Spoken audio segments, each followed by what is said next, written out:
अस्सलाम वालेकुम। आज हम जो हैं वो ड्रग्स करने लगे हैं जो कि हार्ट फेलियर में यूज़ होती हैं, ठीक है। लेकिन उससे पहले हमें जो है ये पता होना चाहिए कि हार्ट फेलियर क्या होता है, ठीक है। और फिर हम लोग जो है उसके डिफरेंट टाइप्स भी देखेंगे, ठीक है। और फिर उसके बाद उसके अंदर पैथोफिजियोलॉजी क्या होती है, ठीक है, कि उसकी रीजंस क्या होती हैं, पैथोलॉजी क्या होती है, और साथ हम लोग देखेंगे कि उसके अंदर फिर बॉडी में फिजियोलॉजिकल चेंजेस क्या होती हैं, ठीक है। फिर उसके बाद हम लोग ड्रग्स की तरफ जाएंगे। अब सबसे पहले हार्ट फेलियर क्या होता है। हार्ट फेलियर का मतलब है कि हार्ट जो है वो फेल हो गया, ठीक है। अब हार्ट फेल हो गया तो इसका मतलब हार्ट अपना फंक्शन नहीं करेगा। और हार्ट का जो मेन फंक्शन होता है वो क्या होता है कि उसने कार्डिक आउटपुट प्रोड्यूस करना होता है, ठीक है। तो आपके पास जब भी हम हार्ट फेलियर की बात करेंगे तो उसका मतलब है कि कार्डिक आउटपुट कम है, ठीक है। तो इस ऐसे टाइप का जो फेलियर होता है ना उसको हम कहते हैं कि that is the low output failure, कि उसके अंदर डायरेक्टली हार्ट जो है वो आउटपुट ही कम दे रहा है, ठीक है। लेकिन एक होता है हमारे पास फेलियर जिसको हम हाई आउटपुट फेलियर कहते हैं। हाई आउटपुट फेलियर जो है उसमें कार्डिक आउटपुट का कोई मसला नहीं है। कार्डिक आउटपुट बल्कि अपनी नॉर्मल से ज़्यादा है, 5 लीटर नॉर्मल होता है कार्डिक आउटपुट, ठीक है, वो उससे ज़्यादा है। लेकिन बॉडी में डिमांड इतनी ज़्यादा बढ़ी हुई है ऑक्सीजन की, ठीक है, कि हमारे पास जो ज़्यादा हाई आउटपुट है वो भी हमारे पास बॉडी की डिमांड को पूरा नहीं कर रहा, ठीक है। तो हमारे पास अगर कार्डिक आउटपुट कम है तो उसको हम कहते हैं लो आउटपुट फेलियर। और अगर हमारे पास जो है वो कार्डिक आउटपुट तो ज़्यादा है लेकिन बॉडी की डिमांड भी ज़्यादा हुई है, ठीक है, जिसकी वजह से इनडायरेक्टली कार्डिक आउटपुट कम पड़ रहा है बॉडी के लिए, तो उसको हम कहते हैं हाई आउटपुट जो है कार्डिक फेलियर, ठीक है।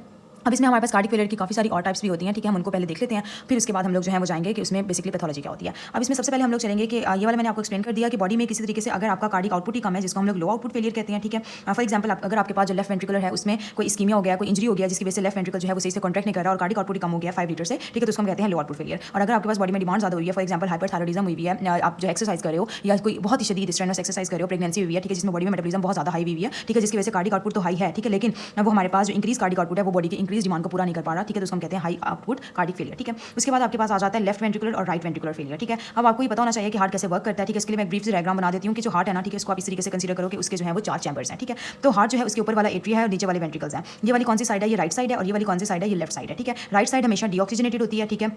ये वाली जो साइड होती है ये हमेशा डीऑक्सीजनेटेड होती है और जो ये वाली साइड होती है ये हमेशा ऑक्सीजनेटेड होती है, ठीक है। अब इसमें क्या होता है, हमारे पास जो राइट साइड होती है इसमें जो जितनी भी बॉडी होती है उस बॉडी से हमारे पास जो वेन्स के थ्रू ब्लड आता है, ठीक है, वो हमारे पास राइट साइड के एट्रिया में आता है, ठीक है। फिर यहाँ से वेंट्रिकल्स में जाता है, वेंट्रिकल से आगे जो है वो किधर चला जाता है, इनटू द पल्मोनरी ट्रंक, ठीक है। और ये हमारे पास ये वाली जो साइड है, ठीक है, ये वेन्स होती हैं और यहाँ पे हमारे पास जो जा रहा है वो बेसिकली लंग्स की तरफ जा रहा है, ठीक है। फिर उसके बाद आ जाता है ये सारा डीऑक्सीजनेटेड ब्लड था, इसको हमने ऑक्सीजनेशन के लिए लंग्स के पास भेजा। अब हमारे पास लंग्स जो है वहाँ से ऑक्सीजनेशन हो जाएगी, ठीक है। तो ऑक्सीजनेशन होने के बाद अब हमारे पास जो लंग्स हैं, लंग्स से जो ऑक्सीजनेटेड ब्लड है, ठीक है, वो आ जाएगा इनटू द लेफ्ट एट्रिया, ठीक है। और फिर लेफ्ट एट्रिया से हमारे पास वो चला जाएगा वेंट्रिकल और वेंट्रिकल से आगे चला जाएगा इनटू द आयोटा और फिर आर्टरियोल्स और आर्टरीज वगैरह में, ठीक है। यानी कि ये वाली जो साइड होती है ये बेसिकली हमारे पास बॉडी से रिलेट करेगी, ठीक है, जहाँ पे एट्रिया वगैरह होते हैं, ठीक है। ये हमारे पास लंग्स में जाएगी, यहाँ से भी लंग्स में जाएंगे और यहाँ से वेन्स होंगी, ठीक है। तो अब हमारे पास जितना भी हार्ट फेलियर होगा वो बेसिकली हम लोग इसी डायग्राम के थ्रू जो है वो समझ लेंगे, ठीक है। अब इसमें लेफ्ट वेंट्रिकल का फेलियर हुआ है, लेफ्ट वेंट्रिकल यानी कि ये वाला फेलियर हुआ है। जब भी आपके पास किसी एक जगह पे जो है ऑब्स्ट्रक्शन हो जाती है तो पीछे की जितनी भी चीजें होती हैं उनकी कंजेशन हो जाती है, आगे का कोई मसला नहीं है, पीछे जो है वो चीजें कंजेस्ट कर जाएंगी, ठीक है। जैसे आपकी ट्रैफिक ब्लॉक हो जाती है तो पीछे की जितनी सारी होगी सारी ट्रैफिक जो है ब्लॉक हो गई, ठीक है।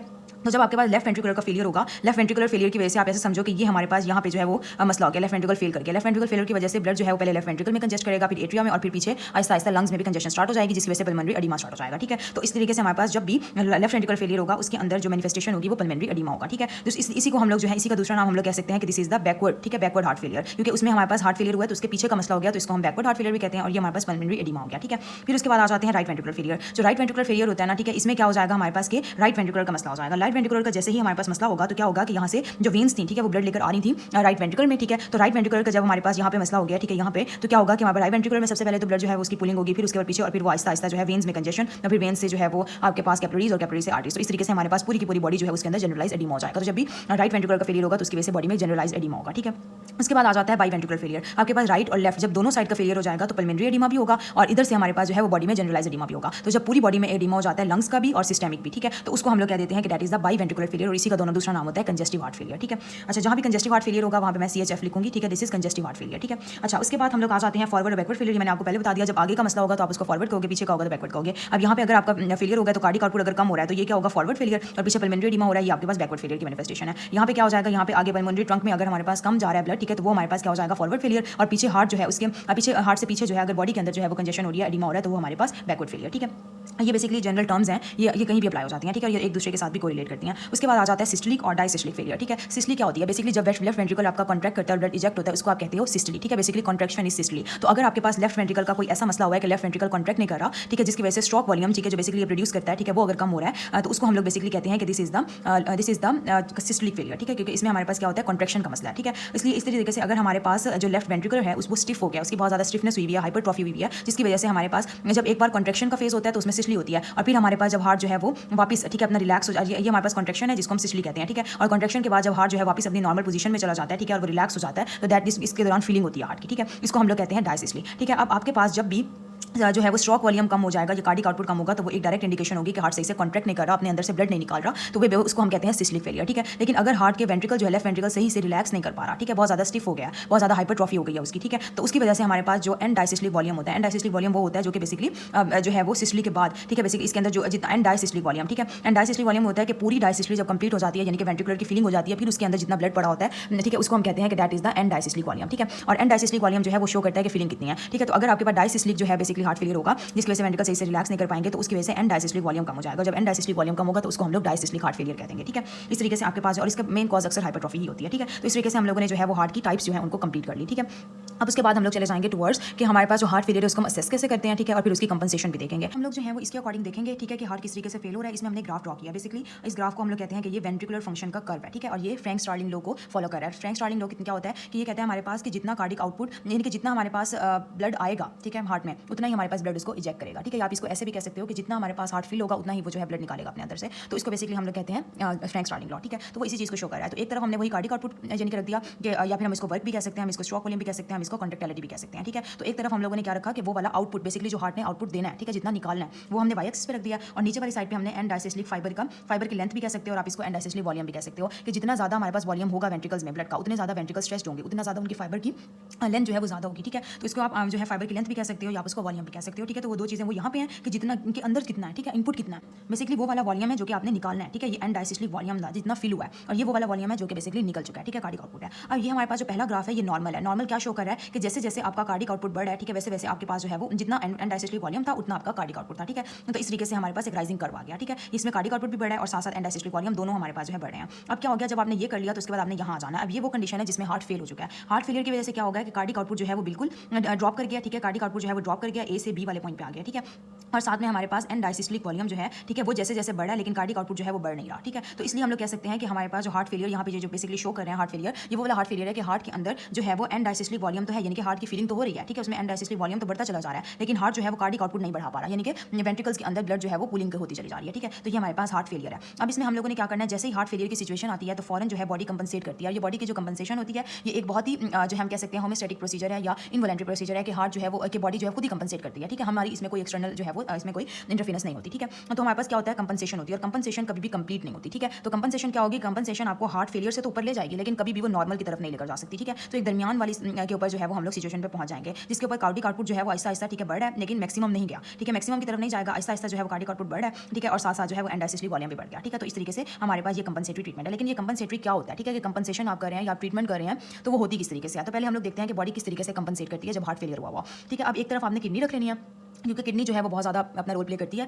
कंपनसेशन के अंदर, और बाकी पूरी तरफ आप बॉडी कंसीडर करें, ठीक है। तो जब भी कार्डिक आउटपुट कम होगा तो आपके जो है वो न्यूरोह्यूमरल जो है वो कंपनसेशन स्टार्ट हो जाएगी, नर्वस सिस्टम भी इन्वॉल्व हो जाएगा और आपके पास हार्मोन्स भी इन्वॉल्व हो जाएंगे, ठीक है। इसमें सबसे पहले क्या होता है कि जैसे आपके पास कार्डिक आउटपुट कम होगा, ब्लड प्रेशर ड्रॉप करेगा, फौरन ही जो कैरोटिड साइनस होते हैं, जो कि बैरोरिसेप्टर्स हैं, फौरन हमारे पास जो है ब्लड प्रेशर के ड्रॉप को जो है सेंस करेंगे, और फौरन हमारे पास जो है वो अपने सिग्नल्स को फायर करना स्टार्ट करेंगे, जिसकी वजह से क्या हो जाता है हमारे पास कि सिंपैथेटिक नर्वस सिस्टम जो है वहाँ से सिंपैथेटिक आउटफ्लो आना शुरू हो जाता है। सिंपैथेटिक नर्वस सिस्टम का हमें पता है कि इसने क्या करना होता है, इसने हर चीज़ को बढ़ाना है, ठीक है। इसने जहाँ जहाँ कॉन्ट्रैक्ट कर सकेगा वहाँ इसने कॉन्ट्रैक्शन करवा देनी है, और हार्ट को भी इसने जो है वो पॉजिटिव एक्शन देना है, ठीक है। तो क्या होगा कि इसमें डायरेक्टली क्या होगा कि हार्ट की फोर्स बढ़ जाएगी, यानी कि कॉन्ट्रैक्टिलिटी बढ़ जाएगी, हार्ट का रेट भी बढ़ जाएगा, और इसके अलावा प्रीलोड भी बढ़ जाएगा, ठीक है, आफ्टर लोड बढ़ जाएगा। ये प्रीलोड हम देखते हैं कैसे बढ़ता है और आफ्टर लोड भी देखते हैं कैसे बढ़ता है, ठीक है। अब क्या होता है जब आपके पास फोर्स और रेट, ये तो आपको समझ आ गई कि हमारे पास जब भी बीटा 1 रिसेप्टर्स होते हैं इसके थ्रू फोर्स और रेट बढ़ जाता है, ठीक है। अब इसके बाद हम लोग चले जाते हैं टुवर्ड्स द वीनस और आर्टेरियल कंस्ट्रिक्शन, ठीक है। जब आपके पास वीनस कंस्ट्रिक्शन होगी तो वीनस रिटर्न बढ़ेगा, और जब वीनस रिटर्न बढ़ेगा तो हार्ट जो है उसमें ज़्यादा से ज़्यादा फीलिंग होगी, हार्ट ज़्यादा से ज़्यादा फील होगा। तो इस तरीके से हमारे पास जो है हम कह सकते हैं कि हमने प्रीलोड बढ़ा दिया, ठीक है।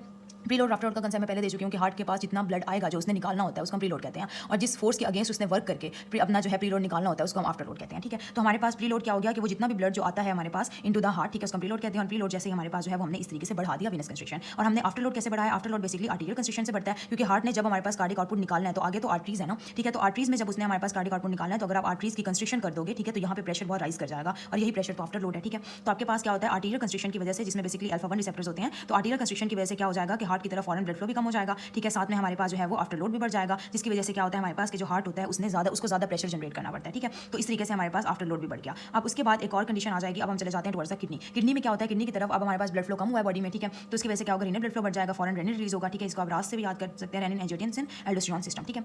इसके थ्रू एंजियोटेंसिन 2 बढ़ेगा। एंजियोटेंसिन 2 क्या करवाएगा, एंजियोटेंसिन 2 प्रीलोड भी बढ़ाएगा, ठीक है। एंजियोटेंसिन 2 आफ्टर लोड भी बढ़ाएगा, वही वेनस कंस्ट्रिक्शन आर्टेरियो कंस्ट्रिक्शन के थ्रू। और एंजियोटेंसिन जो है उसका एक बहुत इंपॉर्टेंट फैक्ट होता है कि वो रिमोल्डिंग करवाता है। जो भी चीज़ हार्ट के ऊपर एक स्ट्रेस कॉज करती है, ठीक है, तो हार्ट उसके साथ जो है मॉडिफाई करना स्टार्ट कर देता है, यानी कि हार्ट के जो अंदर टिश्यूज होते हैं उनकी रिमोल्डिंग स्टार्ट हो जाती है, ठीक है, ग्रोथ फैक्टर्स के थ्रू। तो इसमें हमारे पास जो रिमोल्डिंग भी करवाता है। और भी एक और मैकेनिज्म होता है कि एल्डोस्टेरॉन जो है, एल्डोस्टेरॉन भी इसी के थ्रू प्रोड्यूस होता है। तो एल्डोस्टेरॉन जब बढ़ता है तो एक तरफ तो वो सॉल्ट और वाटर की रिटेंशन करवाता है, ठीक है, बॉडी में जो है वो ब्लड प्रेशर को बेसिकली ब्लड वॉल्यूम बढ़ाकर कंपनसेट करने की कोशिश करता है। और दूसरे साथ ही जो है एल्डोस्टेरॉन का ये फंक्शन है, ये हमारे पास हार्ट की फाइब्रोसिस करवाता है और उसके थ्रू भी रिमोल्डिंग होती है, ठीक है। अब उसके बाद सिम्पैथेटिक नर्वस सिस्टम इसको भी स्टिमुलेट करता है, ठीक है। तो इस सब के थ्रू हम क्या करते हैं, हम एक टेम्परेरी तौर पे ब्लड प्रेशर को बेसिकली कंपनसेट कर रहे होते हैं, ठीक है। और हार्ट के ऊपर ज़्यादा से ज़्यादा जो है वो स्ट्रेस बढ़ाते चले जाते हैं कि भाई काम करो, ठीक है, हम उसको पुश करते हैं कि हमने काम करना है, अब तुम्हें काम करना पड़ेगा, ठीक है। लेकिन ये बहुत ही शॉर्ट टर्म कंपनसेशन होती है और it is like a necessary evil कि बॉडी ने एक तरफ से कंपनसेशन कर दी, लेकिन इसने सिचुएशन को मजीद खराब कर दिया कि हार्ट पहले ही वीक था, पहले काम नहीं कर रहा था, तो हमने उसके ऊपर इतना स्ट्रेस बढ़ा दिया इस सब के थ्रू, ठीक है, कि अब हार्ट जो है उसको काम करना ही पड़ता है। और एट वन पॉइंट जो है वो थक जाता है, वो डायलेट होना शुरू हो जाता है, उसकी हाइपरट्रॉफी स्टार्ट हो जाती है और फिर सिचुएशन वर्स की तरफ चली जाती है। तो हमने क्या करना है, हमने जब भी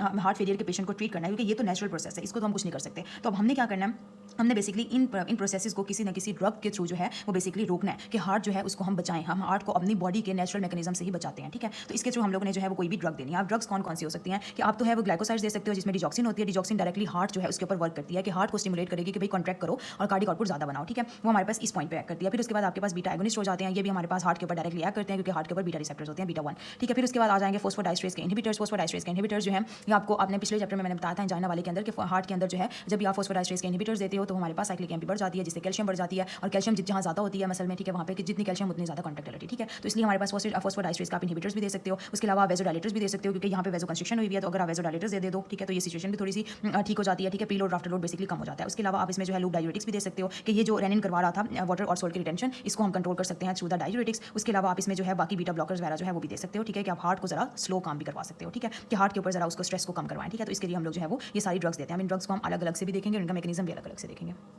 थैंक यू।